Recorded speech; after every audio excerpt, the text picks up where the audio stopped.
Hi, I'm Dr. Kristy Taylor. I'm the founder of WORxK Solutions, LLC. I'm a career and executive coach, and I have made a commitment to having a social impact. And with that, I'm so excited to launch this special series in partnership with Dr. Sarah Ratekin called DEI Conversations, Drink, Eat, and Intelligent Conversations. Hi, Sarah. How are you doing today? Hey, Kristy, I am doing great. I'm looking forward to these conversations. This should be good. Well, I had an opportunity to meet Sarah last year. She came in, she did a couple of things with us. She actually helped us kick off the WORxK Solutions DEI Diversity Works Roundtable series, and we got along so well. We said, hey, we're going to have to collab. We're going to have to figure out something to do. So it's been a while, but we are finally here. And one of the things that we wanted to do is, being that we both kind of touch the elements of workforce development and employee engagement in the work that we do, we really wanted to center some conversations around the workplace. And so we came up with Drink, Eat, and Intelligent Conversations. So before we kick today's episode off, I'm going to turn it over to Sarah to really introduce herself and tell us about what she does. And let's get this thing started. Thanks, Kristy. So as you said, I'm really excited to have this conversation because I think we do share a common interest in changing the narrative around employee experience. So I'm the founder of Happiness is Courage LLC, a consulting company focused on employee experience, really with that lens of how do we find the spaces for joy to actually show up in the workplace. I know that sounds crazy, but that is the actual intention here. So my background is in employee experience, employee retention. I'm a former military service member myself, where joy was not always part of the equation. But I really think that we can create these spaces so that everybody brings more of themselves into the conversation and we see radically more positive outcomes as a result.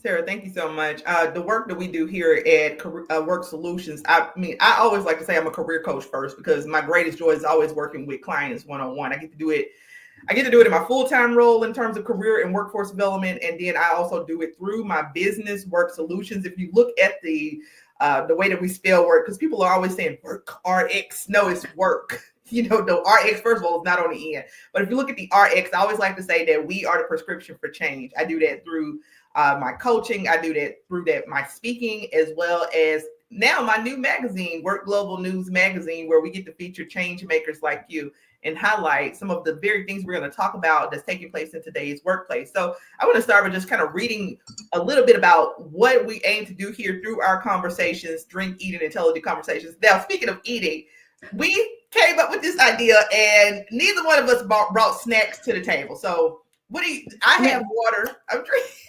Okay. I also have water, so we will be well hydrated for today's conversation. Yes, because at least we got the drink part right and the intelligence, right? Okay, and I'm sure that I will be eating something after this. Now, I just want to give a brief, DEI Conversations. This is going to be a dynamic series where we at WORxK Solutions are going to partner with organizations like yours, Sarah, to have these little mini podcast conversations that are really centered around bringing us together as thought leaders, professionals, and change makers to explore the complexities and opportunities of fostering inclusive work environments and workplace happiness. So like I said, I'm a coach first, but when I'm speaking and I'm engaging and presenting to organizations, all of this comes into play. We were just talking a little bit about this before we jumped online. It's like we have these specific areas that we really want to focus on, but it does touch all of these other, if you call it organizational culture type of components of businesses. So Drink, Eat, and Intelligent Conversations, we provide a laid-back atmosphere for engaging in meaningful dialogue and exchanging ideas in a relaxed and approachable setting. So we have our bottles of water. You can pretend like those are bottles of wine. And we really want to focus as leaders on authentic dialogue between ourselves and you, the listener, as you're listening in on this. Maybe you have some thoughts that you want to share in the comments, or you want to reach out to us directly, because all of our information will be shared in terms of how you can engage and continue those conversations. Maybe we put a thought in your head and you want to move that forward. You want to know how we can help you with that. But we want to focus on this series is really designed to dive deep into those topics that matter most in today's workforce. And that includes self-awareness, emotional well-being, and navigating workplace challenges. So this is our inaugural conversation, and we're going to kick the conversation off with the title, Inclusion Begins with I. And this little synopsis here is that inclusion starts with self-awareness and accountability. So I'm going to kick this conversation over to Sarah, because Sarah, when we talk about inclusion begins with I, that's what's the very first thing that comes to mind in your mind? I mean, what I see in this conversation so often is there is this expectation that the company or the leadership will somehow magically create inclusion within an organization. And the reality is everybody has a part to play in the conversation around all of this work. And we can't abdicate our own responsibility in this space and just expect somebody else to do it. I don't care if we are a leader or an individual contributor, we still have a part to play. We have things that are within our control to change the conversation, to create more positive, functional workplaces.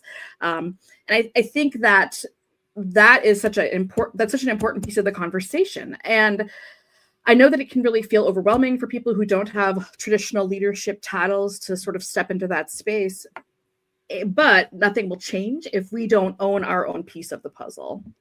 I 100% agree with you, first of all, because I want to go back to something you just said when we talk about leadership and titles, right? Leadership, I think people make the mistake of thinking that leadership has to be associated with a title. When we talk about inclusion beginning with I or us or it, we all, have seen this where the organization wants to start some type of inclusive leadership group or DEI group, right? And everybody gets on these groups and they speak the jargon and they're sharing their feelings and it's all fuzzy wuzzy. But as you pointed out, right, it really takes you as the individual to make the change. And so right now, DEI is being challenged. I mean, people tell me all the time, hey, Kristy, you need to change the name of your framework. I created the DEIA, the REBT DEIA framework for the simple fact that it is a cognitive research-based model, right, which really focuses on that very thing that I for inclusion, it begins with I. That as leaders, no matter where we are in the chain, the first step to any level of change is the I. Right. And Sarah, you focus a lot on workplace happiness. And so I want to go back to what you said earlier about the leaders. Right. And from your perspective, how do you, when you're engaging with companies, how do you really help or guide these conversations in terms of leaders setting the tone? Because this whole I thing takes a level of self-awareness and individual accountability. So if you don't know what REBT means, that means rational emotive behavior therapy. And that's really what it's about. It's an accountability, model, but it is a cognitive therapeutic approach. I just like to use those techniques, but you work a lot and you focus on workplace happiness. And so I would just love to learn from you how you engage leaders in that process of accountability. So I see a big challenge where the expectation is that without executive sponsorship for an initiative like this, nothing can change. And that's true to some degree. I mean, they are the ones who agree to authorize the spend for somebody like you or me to come into an organization or work with their teams. They are the ones who set the cultural expectations at the very, very top of an organization. I do think it's super important to remember that culture doesn't even really exist at that level, though. The C-suite team might have a culture amongst themselves, but that doesn't necessarily trickle down to the rest of the organization. Culture really only exists within those working groups. You can see radically different culture in the sales department versus the accounting department versus the logistics department. So I really like to give people a chance to think about what they're actually looking for when it comes to culture in their little tiny piece of the grand ecosystem that is their organization. And so much of the work that needs to be done when it comes to culture shift doesn't actually require a whole lot of capital expenditure. Companies like to do things like grand gestures. They'll build a gym or renovate the entire campus of an organization so that it has beautiful walking trails or something. But those are not really the things that create employee engagement. Those are not the things that create retention. Those certainly are not the things that create a positive employee experience. Because they fail, and when they fail, and they do a lot of the time, then the company is soured on the experience of trying. Leaders oftentimes are afraid to stick their neck out and try new initiatives because failure is expensive. And I really think that without that trust that they're going to be able to accomplish something interesting and meaningful, they aren't going to even get out the gate. So that's really a huge problem. So creating that space where they can see that there are small steps that they can take to really create massive transformation within their organizations is just a really powerful way to start the conversation. But I know that you also work with a lot of different organizations in this space. So how do you trigger that conversation and get them kind of out of their passive silos? Stasis? Yeah. Right. Because I think that people in one hand, it's like you say, it's really these silos of culture. I have a different perspective because I do think organizations have culture, even if it's that silo of culture. I think that from a grand scheme of things is getting leaders to really look at, why are you functioning in this silo culture, right? You're supposed to be one. You're now we're both from the military, and we love this. I'm sure you've heard this thing, the strategy eats culture every time. Culture eats strategy, right? You've heard that before. I think that one of the biggest challenges here is operating in these silos of thought. So in this ideology where you're saying that this culture as a whole doesn't exist, I agree. It definitely exists in these silos. But what I encourage and challenge leaders is to really to look at your organization as a whole and figure out, why is it functioning in this way? Because there are these pots, right, where you are existing with the people that you're working with and engaging. And yes, you might have, like, in the military right now, I work in an aerial port. Man, the aerial port, I've been in there for 7 years. It's so hard. If you don't know what aerial port is, it's kind of like a TSA, where the people that load the planes balance. The culture in there, mostly guys, and I'm so used to this. It would be very hard for me to get offended by anything because I've been around it for so long, right? But that is a silo culture. As a whole, we in the Air Force and what we do, it is totally different now. So it's more corporate, right? And so in any environment, when we're talking about, and this is where we go into that level of self-awareness. I talk a little bit about my framework. What I try to do is, when you are looking at the bottlenecks within your culture, you as a leader really self-examine. Okay, because here's the thing: if I'm working within a silo as a leader of this C-suite, if you're in the group of untouchables, right? We really need to reflect on that and figure out how to break down those barriers. So when we talk about how self-awareness and contributes to creating this more inclusive workplace, it really starts with but even I as a leader, and now I am speaking to those higher level leaders, those people who are in those key leadership roles, who are really, if you find yourself working, if you're at the top of the pyramid and you find yourself kind of working in a silo as a leader, that is part of your organizational culture. You got to figure out how to break down those barriers, and the self-awareness is a part of that, because you're going to start to ask yourself the question, right? What is keeping us from having these levels of connections? And you can do the thing that we're all taught, where it's like, have these conversation, listening sessions. Cool. But you also got to be a person of your word and deliver on the actions and start to build that trust, because the leaders really set the tone. For leaders, it is a trickle-down effect when we talk about C-suite leadership. But I even say team leadership. You have to look at this whole thing like a pyramid, like any level of hierarchy within an organization, like a pyramid, right?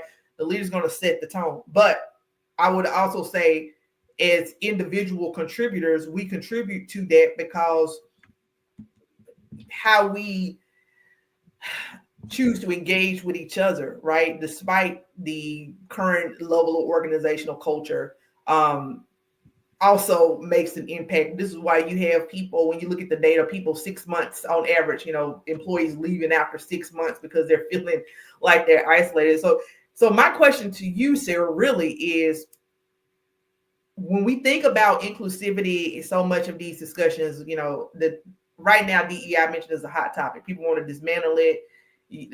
People are trying to give counterfacts. The point is that that we didn't create the narrative of DEI.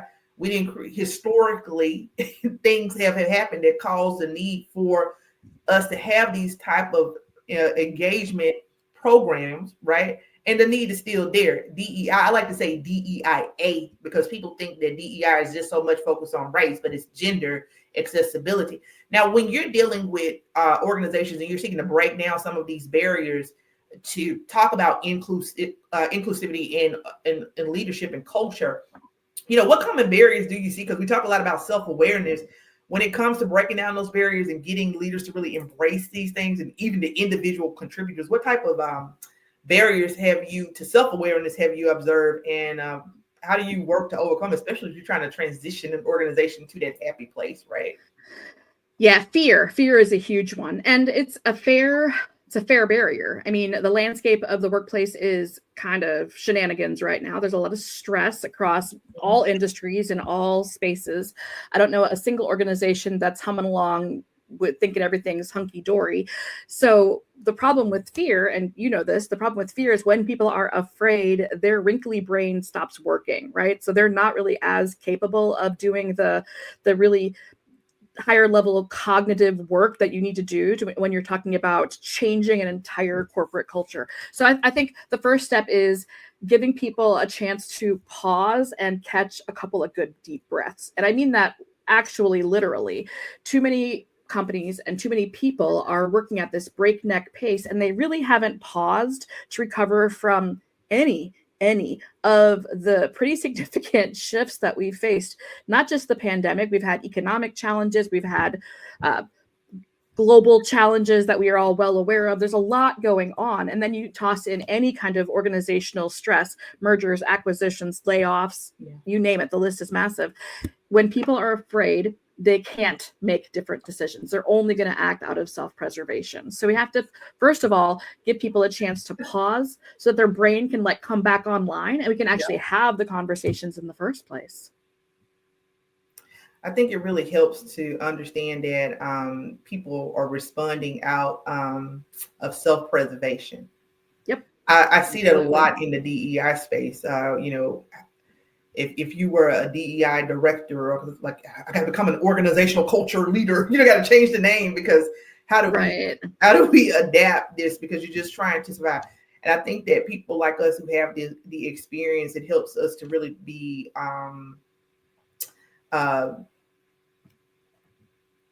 compassionate, empathetic, and understanding to this ideology or survive. So do you think that when you talk about giving people a space to breathe, do you think that leaders are really understanding? And I'm talking about that we are really understand. I just say as a whole, not just leaders, because I'm equating it to title, but that's not what I mean.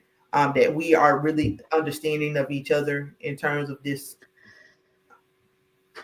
I honestly think that in this moment in time, and I know that this podcast can be viewed at any given time, but I really think that right now we are seeing is a lot of compassion fatigue. I think people are just burned out.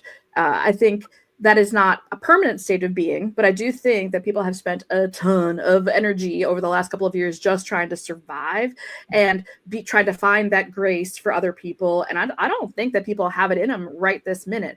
I don't think we need to take 6 months or a year sabbatical to bring it back online. But I do think we have to acknowledge that things have been really rugged and give people just a minute to pause. I've seen leaders do things like literally pause for a deep breathing exercise in the beginning of a training session or a meeting. And it's astonishing the difference that happens in those spaces. But another thing that I see here is because people are just kind of in this survival mode, they are really acting on autopilot and self-awareness is not there. And so we see it in an uptick in habitual behavior like microaggressions. What do you do when you come across that in your work? I mean, that's a big one. The practical ways for addressing bias, like when it comes to bias, I'm just straightforward. I think it goes back to what you mentioned, people are burned out, right? We have so much going on just with regular life. I mean, shoot, we just we're in transition mode, and now we have a fire. You know what I mean? It's just like, it's just like always something going on. So I'm aware, right, of unconscious bias versus conscious bias, and I think that even us as people who do this type of work, when we're responding to things, that it takes emotional intelligence for us not to be human. In that human is like somebody say something crazy to you, is like, who are you talking to, right? You know, like, but being compassionate and mature enough ourselves. So I'm in that space that before I respond, I'm going to take a step back, right? And so that, to me saying take a step back, the same advice that I would give, but I still think when you're addressing biases and getting people to take ownership for their action, you still have to be, I'm not going to sugarcoat it for you. If you did something to offend somebody, I mean, I'm going to be professional, but look, Sarah, what you said was offensive. Here's why, right? You got to be straightforward in those conversations. So I don't believe in sugarcoating everything, because you have to have people to take accountability. I talk about a lot in my book, the introduction to the RDBT DEI framework, something called decatastrophization, right? And that is just simply a process. The word sounds much fancier than what it is, but when you are seeking to really transform or redo or undo things, you have to put parameters in place and expectations. So for an organization, for example, the decatastrophization process was simply being, this is our policy on DEI, and here are the expectations. And people who don't fall in line with that, we move them out of the organization, right? So when we're talking about some practical ways that I, as a facilitator, seek to address biases, one, I think it's really important that organizations have clear policies in place. But then I also think that we have to acknowledge that people are human. I used to teach a cultural competency class for healthcare providers, and we both been in the military, we both work in that space. One of the things that I would tell my students, and I would always get really high feedback scores on that, is because I would come in with an open mindset and a certain level of sensitivity, and understanding that not everybody has had the same life experiences. So, you know, we don't want to get easily offended, but we want to correct behavior. And that is the way that we get people to, this is the way that we address biases, because people sometimes just don't know what they don't know if they haven't been exposed. I think there's very much a difference between conscious and unconscious bias. Once a person makes that mistake and we're straightforward and like, let me talk to you about how that was offensive, right? Then we expect behavior correction. That's why we have that decatastrophization process within organizations where policies and standards are clear, because I'm going to educate you, right? So I'm not overly sensitive, but I'm going to educate you. Then the expectation now is, now that you understand, you take the steps to change. That is completely different from a conscious level of bias, where it is clear that this person is doing this on purpose. This is when we move into, this becomes a performance management issue. And that's why those policies are so important. Now, when you talk about, I'm more, and I can tell even by my personality, because I'm more of like that, and I have to watch this, right? Because I am like that person who is like, as a leader, I'm just going to tell you this and walk away. Like, that's the expectation, right? And I have to be very conscious of that, because I'm very military minded of that. This is where I'm setting the expectation. I'm correcting the behavior, setting the expectation, and I'm here if you need me. But I expect you to take that. And we know that humans, that's not always the way that it goes. So I'm not speaking with a form of idealism. Now, we're talking a lot about self-awareness, right? And so right now there's challenges to say, okay, people don't need to be. And in some ways, I agree that organizational culture is not like, we as facilitators or people who do this work, it is not designed to be therapy. You're not going to change everybody's behavior, right? And so I want to be clear. I think that that's where the confusion comes from. They think that if people think, okay, if you're training people on DEI, what you're doing is really just setting the expectations for your organization, which is in itself the decatastrophization process, where you have identified a bottleneck. Now you're taking the steps to address it. Okay, we're going to do some training. Here's the expectations, because sometimes even if you have the policy of the expectations for people to treat everybody fair and equal, I'm sorry, some people really don't really understand what that means. Yep. You know what I mean? Because men will do it to women, it's not always even about the race. It's like holistically, DEI training is holistic in terms of gender, race, sexuality, disability. It reminds me of when I was like 19 years old and I was working at the front desk of a medical clinic, and we had this guy who came in who was blind. I was trying to help. So what did I do? I spoke louder.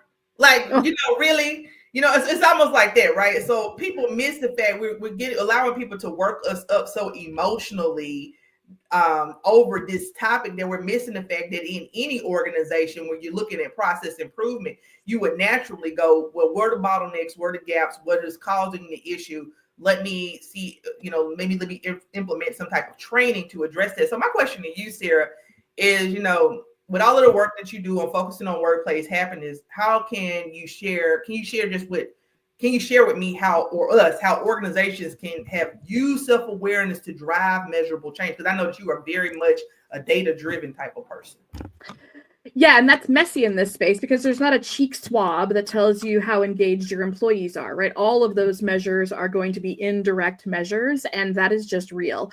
I think it is one of the biggest challenges facing people in the professional skills space because there isn't a quantitative way, an easy quantitative way to measure this.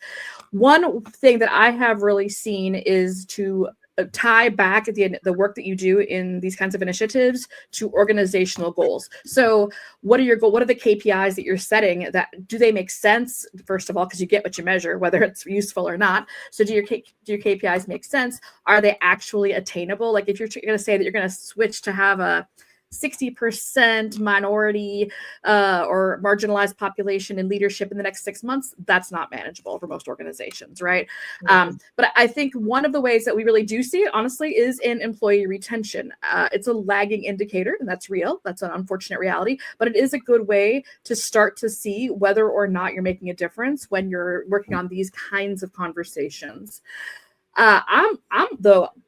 I'm actually really curious from your perspective, right? When you think about accountability and measurement and the ways that those are well or not well managed in organizations, what's the real pinch point for leaders in finding those measurable outcomes? It's really exactly what you just said, because from a not all organizations have some fancy dashboard data systems where I look at things like retention, right? I mean, it really, like, we can track that data in like a dashboard, right? But sometimes it's just like employers are not. It could be an Excel sheet to be honest with you, with the graph.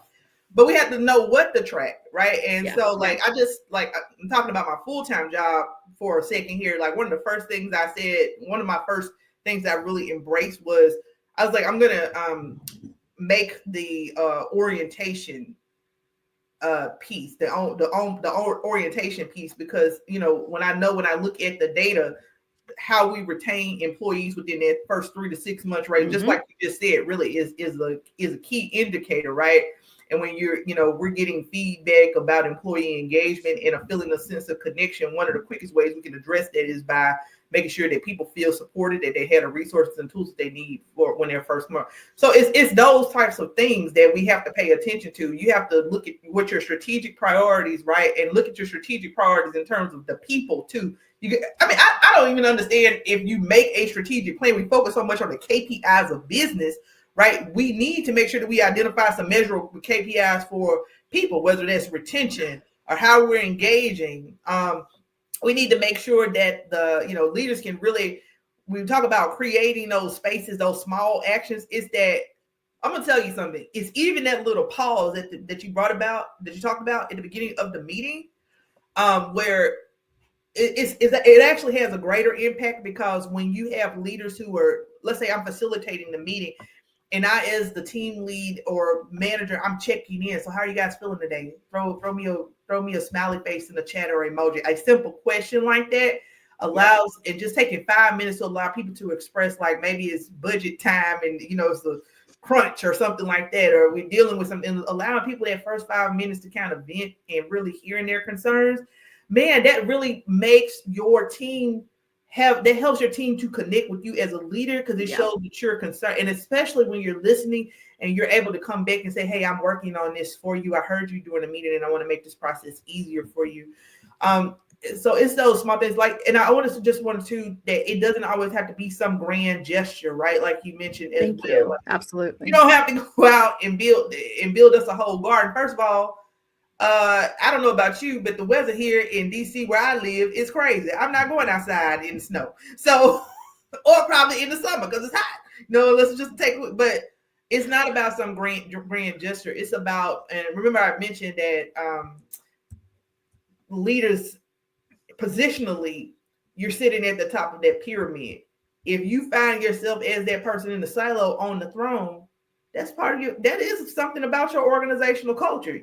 It's a problem because you as a leader are supposed to be driving organizational culture as a whole, not as a silo.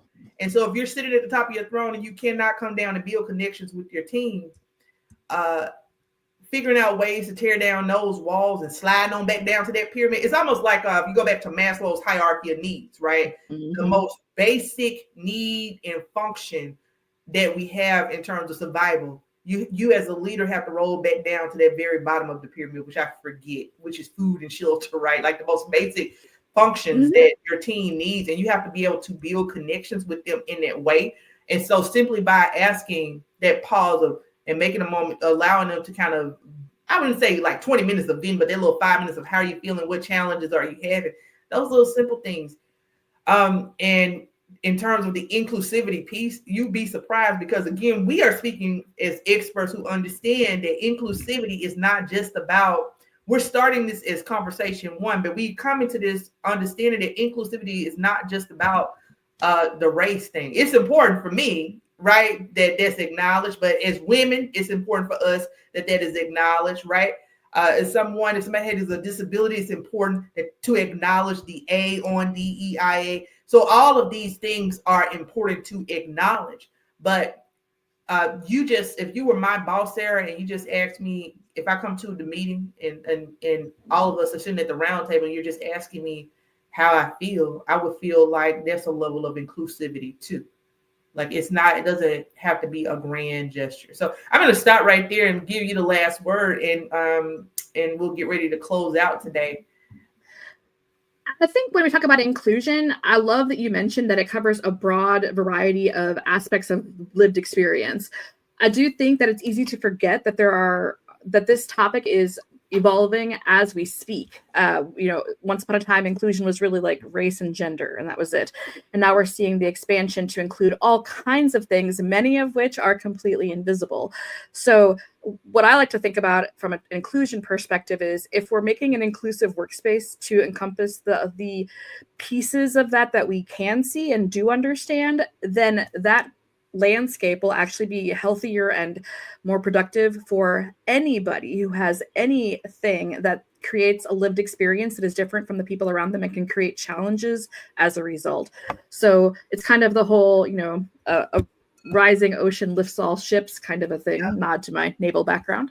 But I really think that it's helpful to think about that because it's not just helping people of color. It's not just helping people of a particular gender or a particular religious background. It's helping all people because every one of us has something that could be used to marginalize us in the right environment. So I like to think of inclusion as really a benefit for everybody in the room.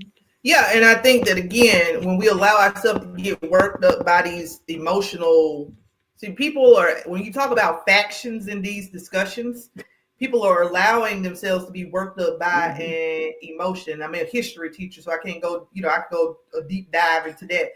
But I think that if we pull our emotions out of this and really look at it as when we can all sit at the table, everybody wins. And Absolutely. It's only going to be so much that we can, I would say the term is whitewash these discussions on DEIA. Because the truth is that there are still systemic and systematic barriers that exist, right? And so it doesn't just go away because you change the name of the topic. Like, you know what I mean? It's that easy. It doesn't just go away. So this is why I think, like many of us who do this work, it can be conflicting at a time when it's being challenged. But I think the bravery is to continue to have the discussion and to do the work anyway. We're not out running in the streets doing full on protests and marches, but we're still continuing to do the work and fostering these discussions around what we're doing from a corporate side is what I mean. You know what I mean? And so I think that that's very important because, again, just because we changed the name to organizational culture, whatever you want to call it, it still exists. So I'm really excited about these conversations to come, Sarah. I mean, this was just to kick it off and to get us started. I'm going to see you in the next episode. And in this next episode, we're going to continue the discussion because we are going to be focused on the science of workplace joy, helping people to smile, right? We talk about inclusivity today, but let's talk about, can you really have joy at work? Can people be happy at work? Yes. Right. So, so until next time, guys, we hope that you enjoyed this conversation. We're going to post our information here in the notes, but we want to keep these conversations going in these challenging times. We want you to drink, eat, and not be afraid to have intelligent conversations. So till next time with our water, we will see you and have a great day.